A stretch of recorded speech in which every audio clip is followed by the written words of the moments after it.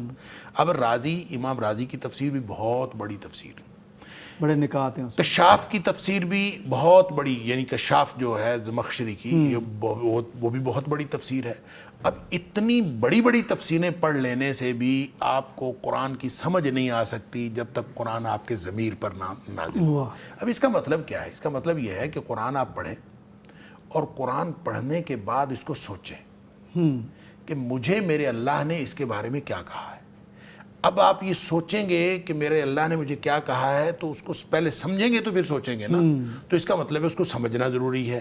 قرآن کو سمجھیں، سمجھنے کے بعد پھر اپنے اوپر اس کو طاری کریں اور پھر سوچیں۔ حضرت عمر فاروق رضی اللہ تعالیٰ عنہ، جب حضرت عمر فاروق رضی اللہ تعالیٰ عنہ خلیفہ بنے ہیں تو انہوں نے چند دعائیں کی۔